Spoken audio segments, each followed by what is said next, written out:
Selamat datang di channel Alur Donghua. Sebelum menonton, silahkan subscribe, biar Mimin tambah semangat update-nya.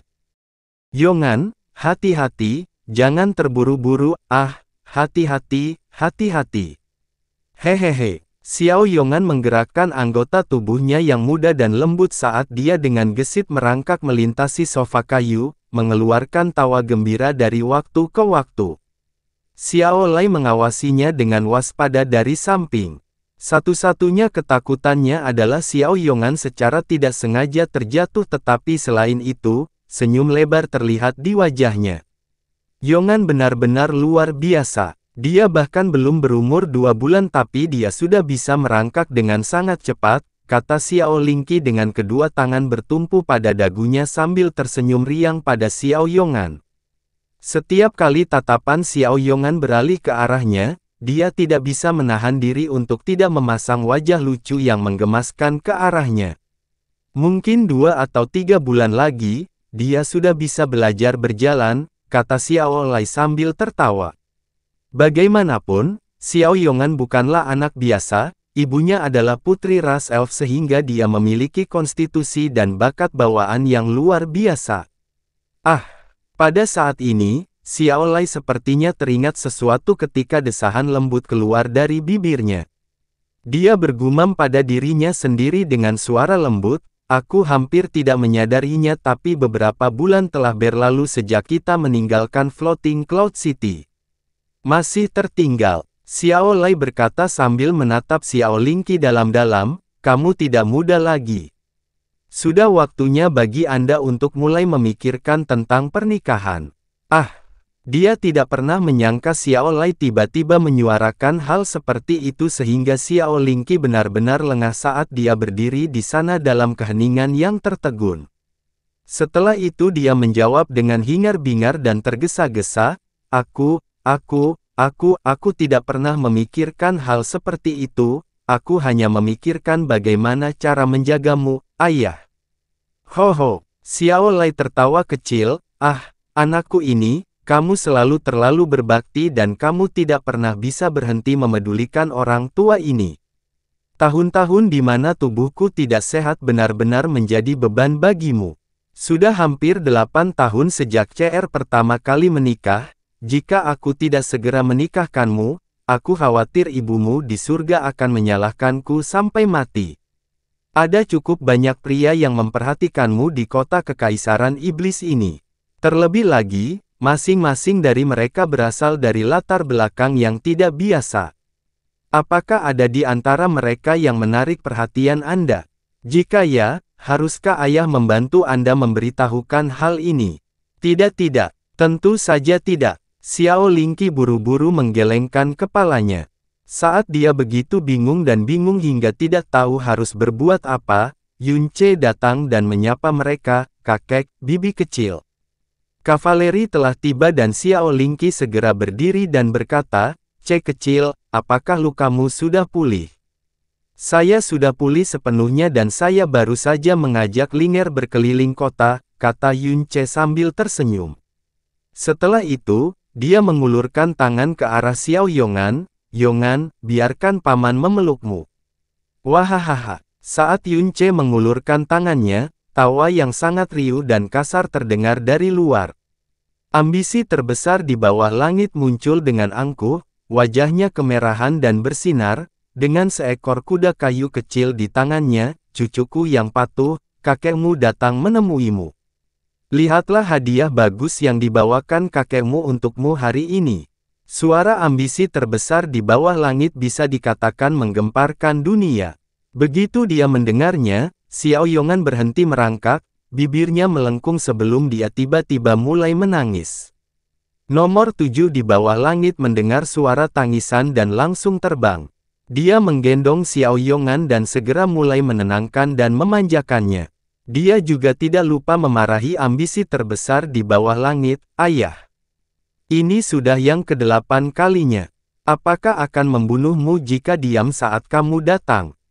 Ambisi terbesar di bawah langit berdiri di sana dalam keadaan sangat malu.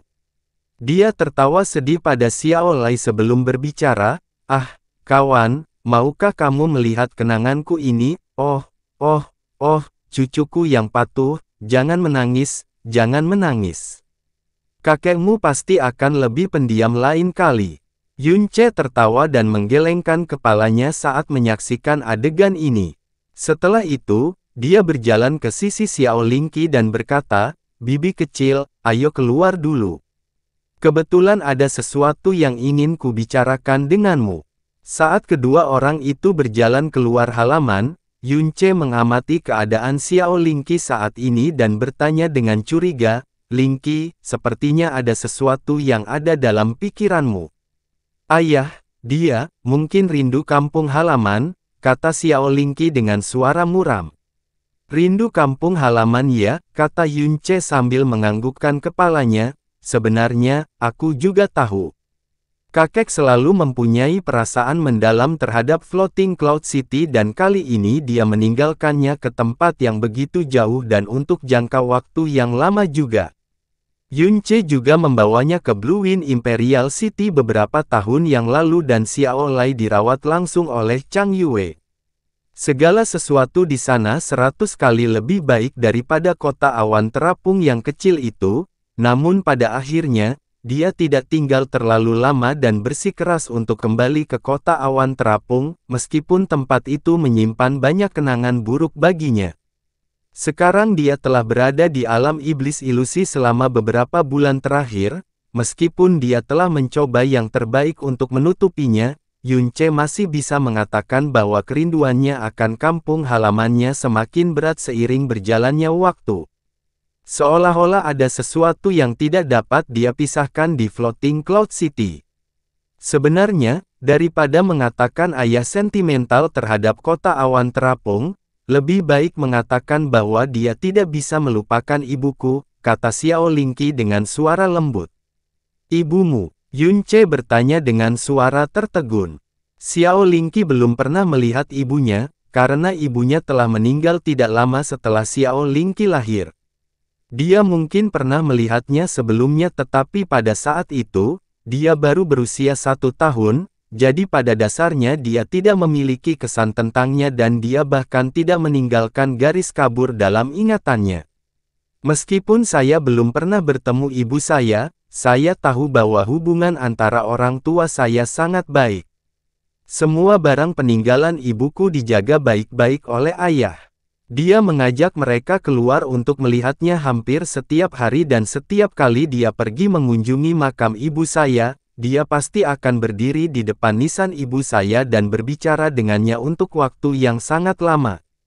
Terlebih lagi, bahkan setelah bertahun-tahun, dia tidak pernah mempertimbangkan untuk menikah lagi."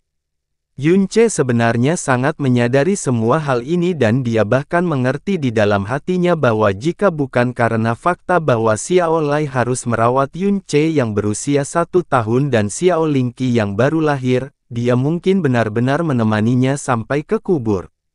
Ketika dia telah menetapkan namanya di bawah langit dan Xiao Lingqi menjalani kehidupan yang benar-benar aman dan tanpa beban, keinginan kuat untuk mati telah muncul di hati Xiao Lai.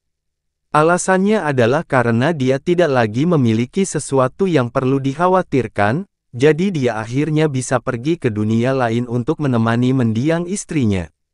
Jika bukan karena fakta bahwa dia dengan paksa merekayasa kehamilan nomor 7 di bawah langit, dia tidak akan bisa menyelamatkan seseorang yang bertekad untuk mati, bahkan jika keterampilan medisnya 10 kali lebih hebat dari sebelumnya. Kedalaman cinta Xiao Lai terhadap mendiang istrinya terlihat jelas. Alasan terbesar ayah begitu dekat dengan kota awan terapung adalah karena di sanalah ia dan ibu tinggal bersama, jadi di sanalah tersimpan semua kenangan yang mereka bagi bersama. Tapi di saat yang sama, dia juga enggan berpisah dari Yongan dan kedua orang tua Yongan tinggal di sini. Apa yang harus kita lakukan? Xiao Lingqi berkata sambil menggelengkan kepalanya dengan agak frustrasi. "Jangan khawatir, masalah ini akan segera diselesaikan." Yunce, bertentangan dengan harapannya, memiliki ekspresi keyakinan tertinggi di wajahnya. "Dalam 12 hari lagi, formasi teleportasi antara benua langit yang mendalam dan alam iblis ilusi harus siap digunakan. Selain itu, orang-orang di benua langit yang mendalam juga harus membantu membangun formasi teleportasi di kota awan terapung itu sendiri. Jika saatnya tiba, jika kakek ingin berpindah di antara dua tempat ini, semudah mengangkat jarinya. Ah! Xiao Lingqi menjerit kegirangan, apakah itu benar? Tentu saja, Yunce berkata sambil tersenyum riang, tidak peduli apa kata orang, ini masih merupakan 5 sekte terkuat di benua langit yang mendalam. Jika mereka bahkan tidak dapat melakukan sesuatu yang sederhana dan sepele seperti ini, maka mereka telah dengan sia-sia dan bodohnya menimbun semua fondasi dan sumber daya yang telah mereka bangun selama bertahun-tahun. Itu hebat. Masalah yang membuatnya kesal terselesaikan dalam sekejap, jadi Xiao Lingqi segera menjadi ceria dan bahagia. Setelah itu, dia tiba-tiba teringat apa yang dikatakan Yun Ce sebelumnya.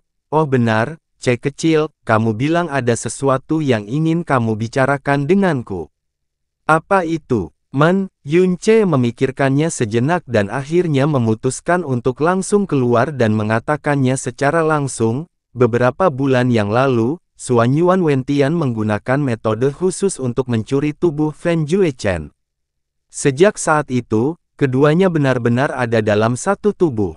Jadi itu berarti ketika Xuan Yuan Wentian meninggal, Fen Juechen juga meninggal. Kepala Xiao Lingqi terkulai rendah dan ekspresinya berubah menjadi serius dan sedih. Sebenarnya, aku sudah menduga bahwa inilah yang terjadi. Aku tidak tahu mengapa nasib begitu tidak adil bagi kakak Fen. Meskipun dia terlihat sangat menakutkan, dia sebenarnya bukanlah orang jahat. Sebaliknya, ada banyak kejadian di mana dia jauh lebih baik hati daripada kebanyakan orang. Kapan nasib pernah adil sebelumnya? Yun Ce bertanya dengan suara kecewa dan frustrasi tetapi dia segera mengubah nadanya sebelum melanjutkan. Dia memang bukan hanya orang jahat tetapi mengatakan bahwa dia baik. Saya pikir satu-satunya orang di dunia yang akan merasa seperti ini adalah Anda. Ah! Bibir Xiao Lingqi terbuka karena terkejut, tetapi, aku benar-benar merasa bahwa kakak Fen adalah orang yang sangat baik. Saat kami masih asing, dia pernah menyelamatkanku. Setelah itu, dia tidak hanya menyelamatkan Floating Cloud City, dia juga melindunginya untuk waktu yang sangat lama. Pada awalnya, dia sangat ingin membunuh Ce kecil tetapi pada akhirnya, dia masih bersedia mengesampingkan balas dendamnya. Akhirnya, di wilayah salju es ekstrim, dialah yang menyelamatkan kita lagi. Yun Ce menatapnya sebelum berbicara dengan tulus, sebenarnya semua ini tidak ada hubungannya dengan apakah dia baik atau tidak. Sebaliknya, itu karena dia mencintaimu. Ah! Mata indah Xiao Lingqi membesar sebelum kepulan tawa tiba-tiba keluar dari bibirnya. Kamu benar-benar tertawa, kata Yun Ce sambil mengangkat bahunya. Aku tahu kamu tidak akan mempercayaiku. Seolah-olah aku percaya dengan apa yang baru saja kamu katakan, kata Xiao Lingqi. Bagaimana mungkin kakak Fen mencintaiku? Tidak, itu tidak benar. Dengan kepribadiannya yang sedingin es, kakak Fen pada dasarnya tidak akan jatuh cinta pada wanita manapun. Itulah mengapa saya mengatakan ini.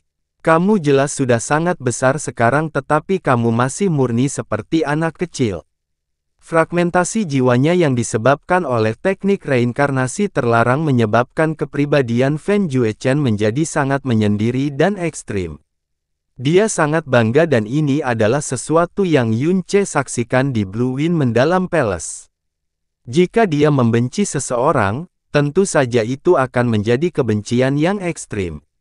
Tapi, kalau dibalik, kalau dia mencintai seseorang, cintanya juga akan ekstrim. Xiao Lingqi telah berusaha menggunakan metodenya sendiri untuk menghilangkan kebencian yang dimiliki Fen Juechen terhadap Yun Ce.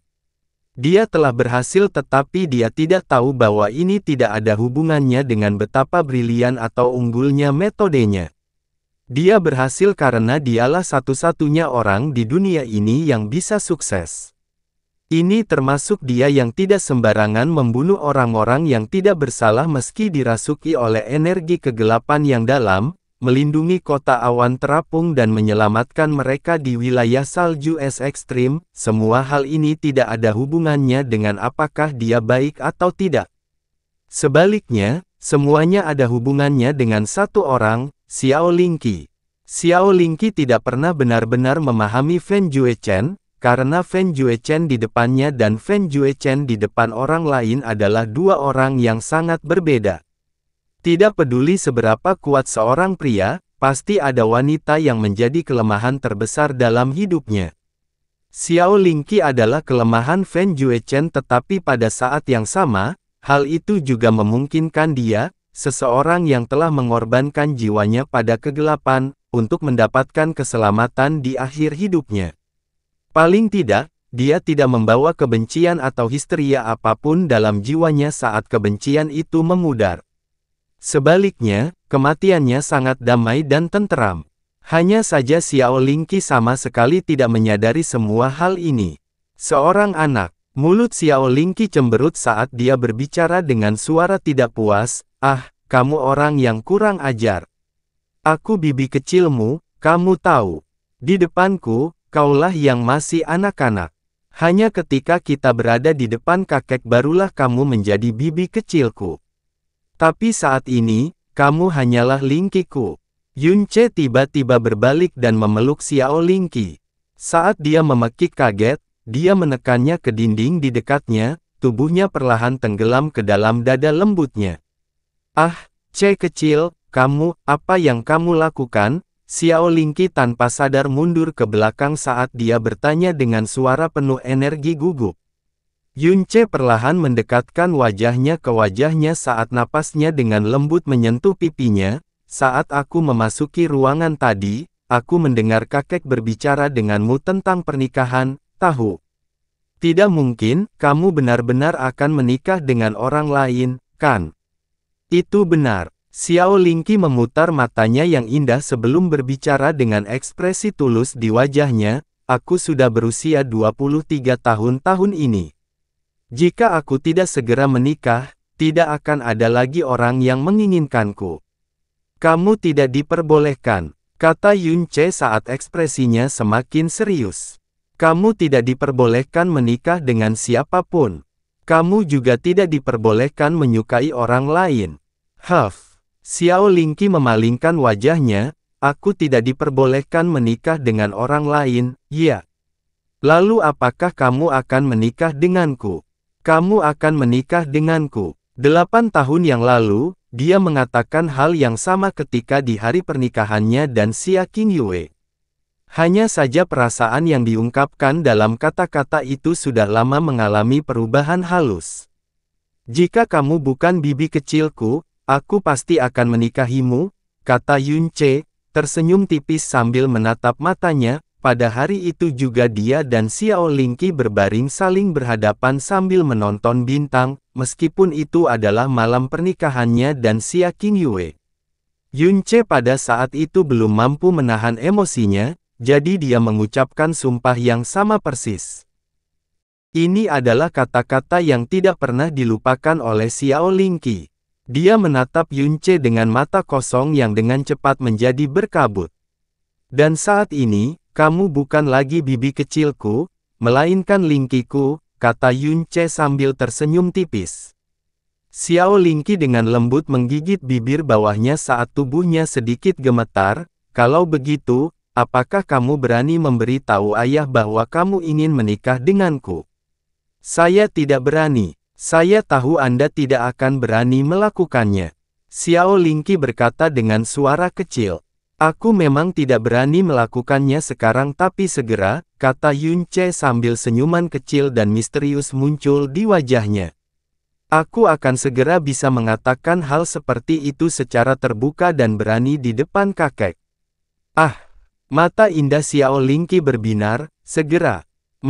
Segera." Namun, mata Yunce berubah menjadi berbahaya pada saat itu. "Saat ini aku perlu membuatmu memahami hal lain dengan sangat jelas." "Ah, apa?" Itu untuk memastikan kamu mengingat bahwa, aku bukan anak kecil.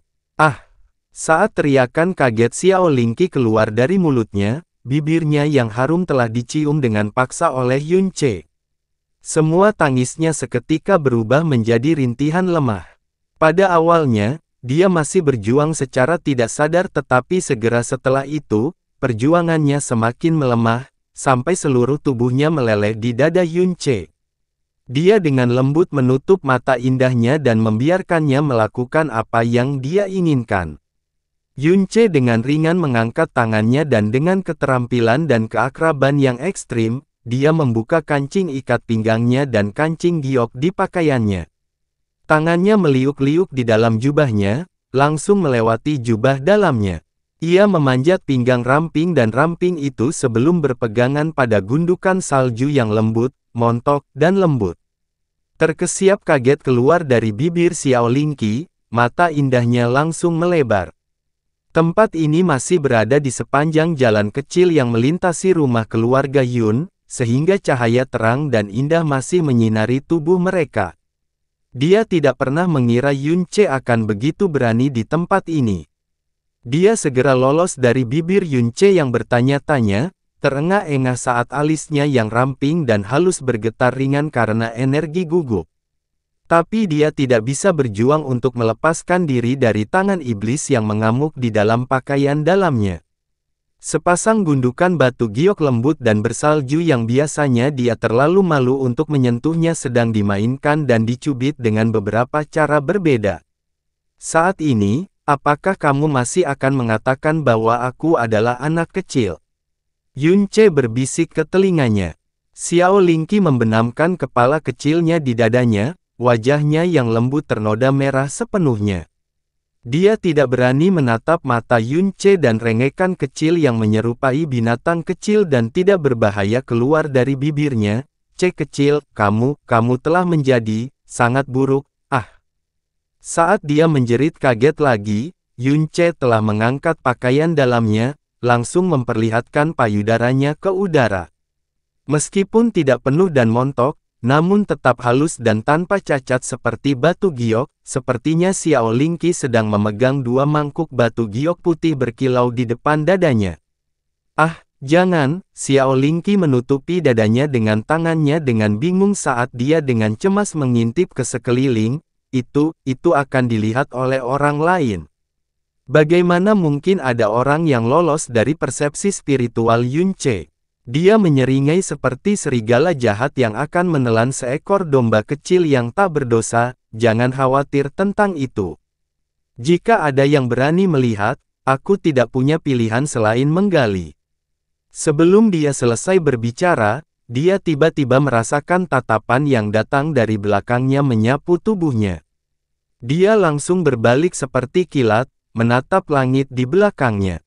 Seorang gadis kecil dan lembut diam-diam melayang di udara di belakangnya saat dia menatapnya dengan wajah tanpa ekspresi, jubah pelangi panjangnya memancarkan cahaya. Permaisuri setan kecil, ah! Mengikuti gerakan Yun Ce berbalik, Xiao Lingqi juga melihat saat dia segera mengeluarkan teriakan kaget. Dengan sangat panik, dia menarik pakaiannya, rona merah di wajahnya menyebar ke lehernya. Dia sangat malu dan malu hingga dia terlihat seperti hendak menangis. Dia belum pernah merasa begitu malu dalam hidupnya sebelumnya. Dia telah dianiaya oleh Yun Ce di siang hari bolong, dan seseorang bahkan memergoki mereka sedang beraksi. Kai, kamu datang. Yun Ce berbalik sambil berusaha memasang senyum lebar di wajahnya. Haha, cuaca hari ini sangat bagus, bukan? Pakaian dalam dan pakaian luarnya telah ditarik kembali ke tempatnya tetapi Xiao Lingqi tidak berani bersantai, sehingga kedua tangannya masih menempel kuat di bagian depan jubahnya. Dia tidak berani menatap mata permaisuri setan kecil. Dia menundukkan kepalanya dalam-dalam tetapi dia tidak lupa diam-diam mengulurkan tangan untuk mencubit pinggang Yun Ce dengan kejam. Kalian berdua, pasti ada sesuatu yang penting untuk didiskusikan. Aku pergi duluan. Setelah dia mengatakan ini, dia mempertahankan sikap protektifnya di depan dadanya saat dia berlari menjauh dari TKP. Itu, aku dan Linky. Tidak perlu dijelaskan. Saat Yunce membuka mulutnya, permaisuri iblis kecil dengan marah memotongnya sebelum dengan dingin berkata, bukannya kita semua idiot. Apakah Anda benar-benar percaya bahwa kami tidak menyadarinya? Gumam Yunce, ekspresi sedikit bodoh di wajahnya.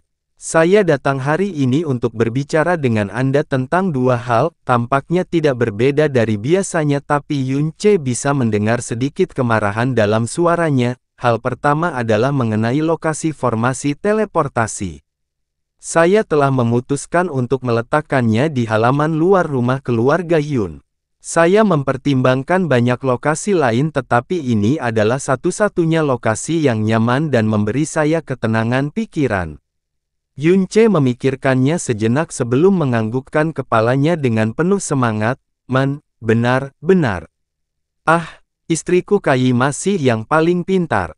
Hal kedua yang ingin aku diskusikan, permaisuri iblis kecil berkata sambil memalingkan wajahnya ke samping, lukamu kurang lebih sudah pulih, jadi mulai malam ini dan seterusnya, kamu sebaiknya kembali ke istana kekaisaran iblis. Yunce terkekeh saat dia terbang ke sisi permaisuri iblis kecil, Kai, aku tahu kamu pasti merindukanku lagi. Aku juga baru saja hendak memberi tahu ayah dan ibu bahwa aku akan pindah kembali ke istana kekaisaran iblis. Oh, benar, aku juga ingin mengajak Linger. Jadi mulai malam ini dan seterusnya, biarkan dia tinggal di istana kekaisaran iblis juga, oke? Mata permaisuri iblis kecil menatap ke arahnya, kamu masih belum menjelaskan satu hal pun kepada kami. Bagaimana sebenarnya situasi Linger? Ini, Yunce tergagap, tidak tahu harus berkata apa. Bukannya saya tidak ingin menjelaskannya kepada Anda. Hanya saja hal ini sangat sulit untuk dijelaskan. Setelah ini, jika saya menemukan waktu yang cocok, saya akan menjelaskannya kepada Anda semua. Saat ini yang lebih penting bagi Linger adalah menyembuhkan penyakit yang telah merenggut nyawa Anda. Jadi alasan dia akan tinggal di istana kekaisaran iblis adalah karena alasan yang sama. Alis permaisuri iblis kecil berkedut. Jelas bahwa dia bertanya-tanya apa hubungannya pengobatan penyakitnya dengan mengizinkan Linger tinggal di istana kekaisaran iblis. Namun dia tidak melanjutkan masalah ini lebih jauh. Benar, Kai. Saya baru saja hendak pergi ke Golden Crow Lightning Flame Valley. Apakah kamu ingin ikut denganku? Yunce bertanya dengan gaya yang tampak serius tetapi kedua tangannya tiba-tiba melingkari dadanya saat dia meremas payudaranya yang halus. Permaisuri iblis kecil mengeluarkan suara yang hanya akan dia keluarkan di depan Yunce. Dia buru-buru berusaha melepaskan diri dari genggamannya saat dia dengan cemas menyapu area sekitarnya dengan matanya. Setelah itu, dia mendengus ketidaksenangan yang terdengar marah namun kenyataannya sangat manis dan lembut sebelum terbang jauh. Satu-satunya ketakutannya adalah kecenderungan kebinatangan Yunce telah sepenuhnya meletus dan dia akan segera mengikuti jejak Xiao Linky. Perasaan lembut dan hangat bertahan lama di telapak tangannya sebelum menghilang. Yunce melihat tangannya saat dia dengan lembut bergumam pada dirinya sendiri, embun giok surgawi benar-benar sesuai dengan namanya. Hasilnya semakin jelas. Haruskah aku juga membuatkan badge untuk Xiao Linky juga? Yunce sudah diizinkan masuk sesuka hatinya oleh jiwa gagak emas.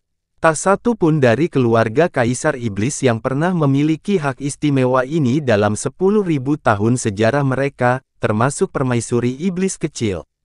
Saat memasuki Golden Crow Lightning Flame Valley, Yunce jelas merasakan bahwa energi api di dunia mandiri ini telah melemah lagi.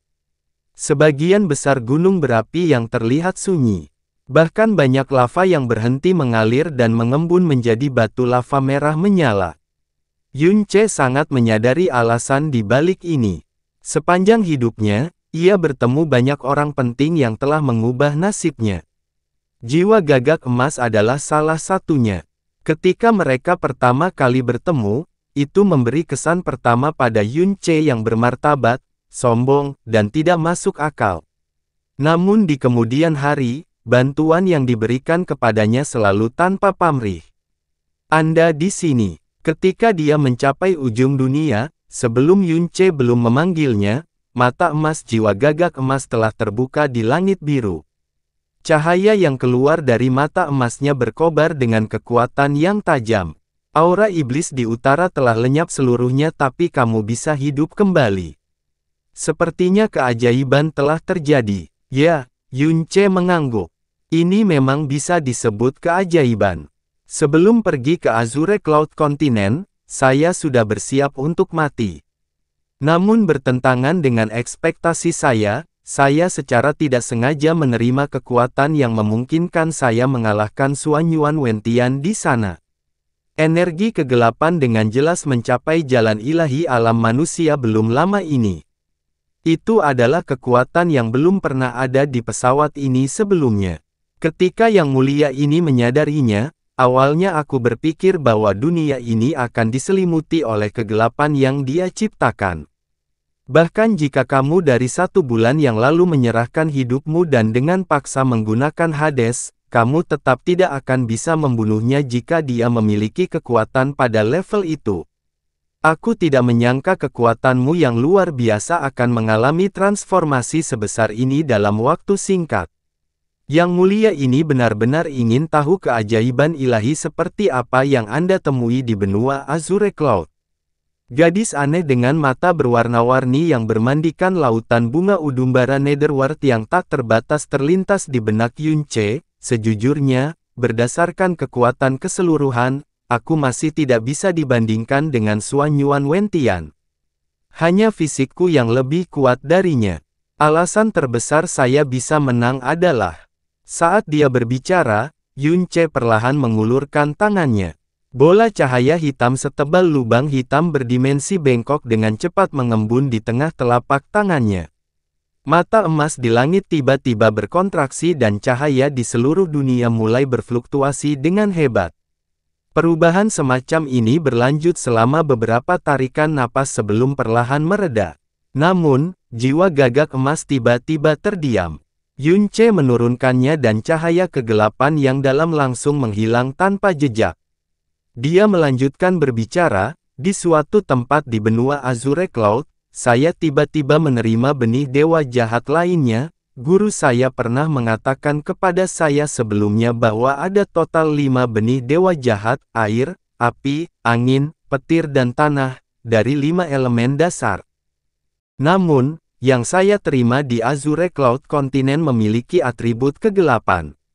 Dan kekuatan yang dikandungnya secara mengejutkan jauh lebih kuat dari 3 kekuatan yang saya terima sebelumnya.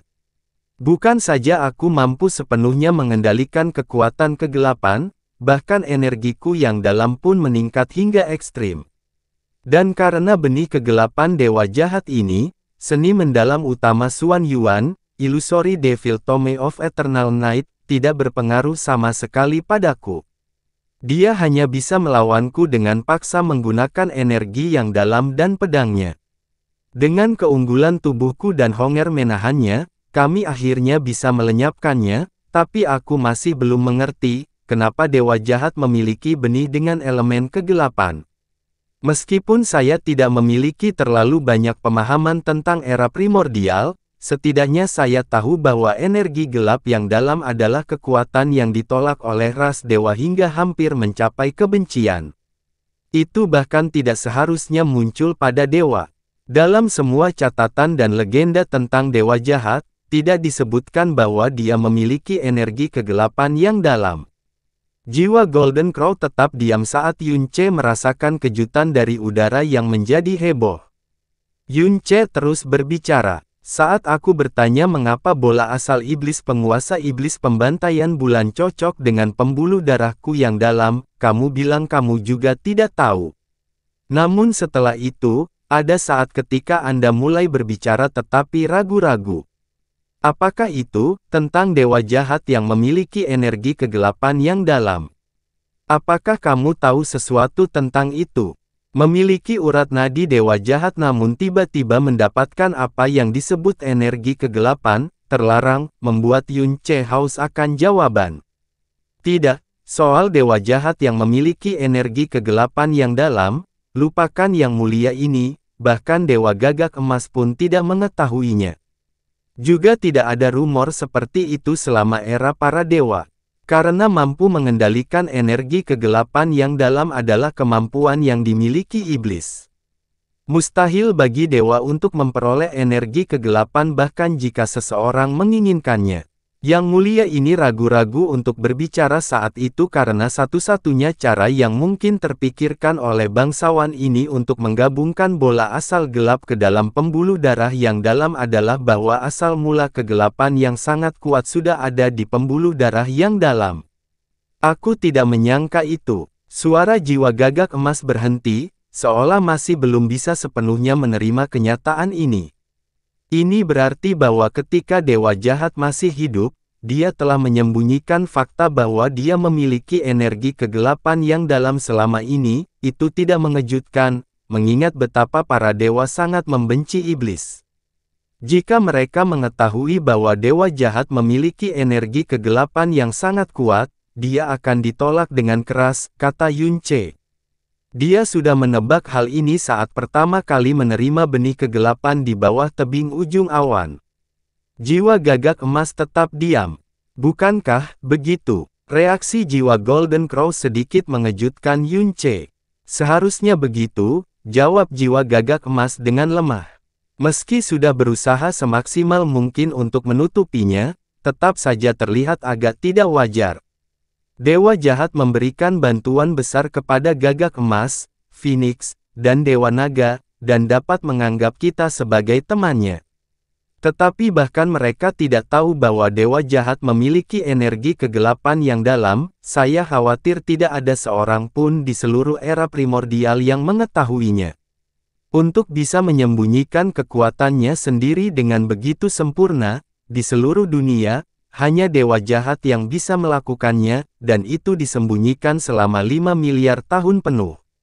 5 miliar tahun. Lamanya waktu yang Yunce dengar membuatnya mengangkat kepalanya karena terkejut.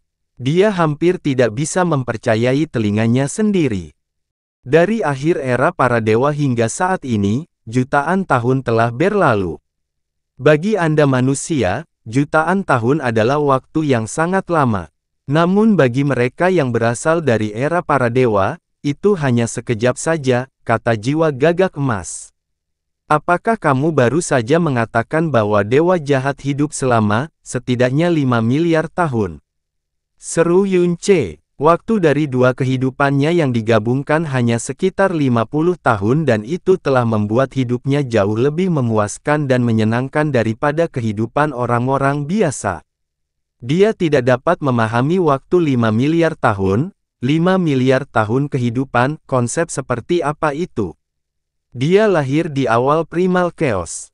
Hidupnya sepanjang era para dewa.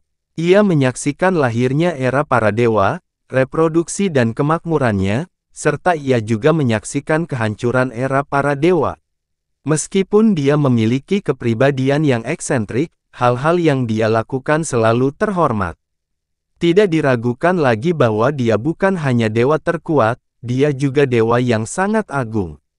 Sementara bangsawan ini terkejut karena dia memiliki kekuatan iblis, aku tidak mengerti mengapa dia menyembunyikan rahasia ini selamanya. Suara jiwa gagak emas tiba-tiba menjadi serius pada saat ini. Karena ini adalah rahasia yang dia sembunyikan selama 5 miliar tahun, biarlah itu terus menjadi rahasia yang disembunyikan selamanya. Saya mengerti. Selain kamu, aku tidak menceritakan hal ini kepada orang lain. Bahkan fakta bahwa aku memiliki energi kegelapan yang dalam, hanya Xuan Yuan Wentian yang meninggal yang mengetahuinya. Yunce bertanya dengan tulus, jiwa gagak emas, bisakah kau memberitahuku lebih banyak tentang dewa jahat? Jiwa Golden Crow sekali lagi terdiam untuk waktu yang lama sebelum perlahan menjawab, yang mulia ini melihat keinginan kuat akan rasa ingin tahu di matamu. Tampaknya menerima benih kegelapan secara tidak sengaja telah membuat rasa penasaranmu terhadap dewa jahat semakin kuat. Yunce mengangguk. Bagaimanapun juga, saya mewarisi pembuluh darah dan kekuatannya yang dalam. Saat ini, saya agak bingung tentang bagaimana memperlakukan energi gelap yang mendalam yang saya miliki. Dewa jahat sudah mati, begitu pula para dewa. Yang mulia ini seharusnya tidak menceritakan misteri para dewa kepada orang-orang biasa di generasi selanjutnya, tetapi Anda berbeda. Anda mewarisi kekuatan dewa jahat dan menemukan rahasia yang tidak diketahui siapapun selama era dewa, seolah-olah surga yang mengaturnya. Meskipun Anda tidak memiliki niat untuk menyelamatkan dunia, dengan membantai Moonslater Devil Sovereign dan melenyapkan Suanyuan Wentian, Anda menyelamatkan dua benua dari bahaya. Karena itu, Yang Mulia ini dapat mengatakan beberapa hal tentang dewa jahat yang diketahui oleh Yang Mulia ini kepada Anda. Tapi, kamu tidak boleh terlalu menantikannya. Dewa jahat hampir tidak berinteraksi dengan orang lain. Bahkan Dewa Gagak Emas sejati hanya tahu sedikit tentang dewa jahat. Yang Mulia ini hanyalah pecahan jiwa, jadi aku tahu lebih sedikit lagi. Yunce mengangguk dan berkata dengan penuh rasa terima kasih atas kepercayaan dan kemurahan hati Anda. Aku pernah mendengar dari tuanku bahwa dewa jahat adalah dewa sejati yang termasuk dalam alam yang sangat tinggi di era para dewa dan tampaknya keberadaannya agak istimewa di antara para dewa, di posisi apa dia berada. Tidak, dia bukanlah dewa sejati yang berasal dari alam yang sangat tinggi. Jiwa Gagak Emas mengoreksinya, dia adalah dewa alam tertinggi. Paling tinggi. Yunce sangat terkejut. Sangat tinggi dan tertinggi adalah dua konsep yang sangat berbeda. 5 miliar tahun yang lalu, primal chaos terbagi menjadi dua ekstrim yin dan yang dan di tengah-tengah semuanya, makhluk pertama di dunia ini lahir. Makhluk itu kemudian diberi nama, Dewa Leluhur, oleh para dewa ilahi. Seorang dewa surgawi. Ini adalah pertama kalinya Yunce mendengar nama ini. Mungkin saja Jasmine pun tidak mengetahui nama ini. Dewa leluhur adalah eksistensi pertama yang lahir di primal chaos. Bahkan, pedang leluhur penghukum surga, yang dapat mengumpulkan kekuatan yang dan roda kesengsaraan segudang embrio jahat yang dapat mengumpulkan kekuatan yin keduanya lahir setelah dewa leluhur. Sebagai makhluk pertama yang dilahirkan oleh primal chaos, dia membawa kekuatan primal chaos yang paling orisinal, paling murni, dan terkuat. Dia adalah eksistensi tertinggi yang mutlak. Kekuatannya menghubungkan seluruh primal chaos. Kekuatan primal chaos adalah kekuatannya. Selama primal chaos masih ada, dia tidak akan pernah hancur. Daripada mengatakan dia dilahirkan oleh primal chaos, bisa dikatakan bahwa dia sebenarnya adalah kesadaran dari primal chaos, seperti roh pedang yang dibesarkan oleh pedang. Yunce ternganga. Dia mendengarkan dengan tatapan tertegun, seolah-olah dia sedang mendengarkan mitos kuno yang sangat tidak nyata. Jiwa Gagak Emas melanjutkan, seiring berjalannya waktu, kesadarannya menjadi lebih matang dan dia menjadi makhluk hidup utuh dengan kecerdasan sangat tinggi. Dia menciptakan bahasa, menciptakan cara kerja dan penyimpanan kekuatan, di mana semua makhluk di generasi selanjutnya dapat mengembangkan energi yang sangat besar. Dia menciptakan seni mendalam yang dapat memaksimalkan kekuatan, namun, sebagai satu-satunya keberadaan primal chaos, yang menemaninya adalah kesepian abadi. Semua energi kehidupan di primal chaos terhubung dan terkonsentrasi pada tubuhnya. Jika dia ada, tidak ada makhluk lain yang bisa dilahirkan dari primal chaos. Jadi, setelah hidup selama 10 juta tahun, dia akhirnya membuat pilihan untuk menghilang, menyebarkan kehidupan ke setiap sudut primal chaos, memungkinkan primal chaos melahirkan jutaan makhluk dan era dewa dimulai dari sana. Yunce mau tidak mau bertanya, jika dia menghilang begitu saja, orang-orang sekarang seharusnya tidak dapat mengetahui bahwa dewa leluhur pernah ada. Apakah dia meninggalkan sesuatu sebelum menghilang? Memang, jiwa Gagak Emas terus berbicara, sebelum dewa leluhur menghilang, dia menempatkan sebagian ingatannya ke dalam 8 pecahan kehidupan. Pada akhirnya, 8 pecahan kehidupan ini tersebar ke dalam dimensi kekacauan primal bersamaan dengan kepergiannya. Empat bagian jatuh ke dalam kekacauan primal utara dan melahirkan empat kaisar iblis besar yang kemudian memimpin ras iblis. Empat bagian jatuh ke dalam Southern Primal Chaos, melahirkan tiga dewa pencipta yang memimpin ras dewa dan dewa jahat.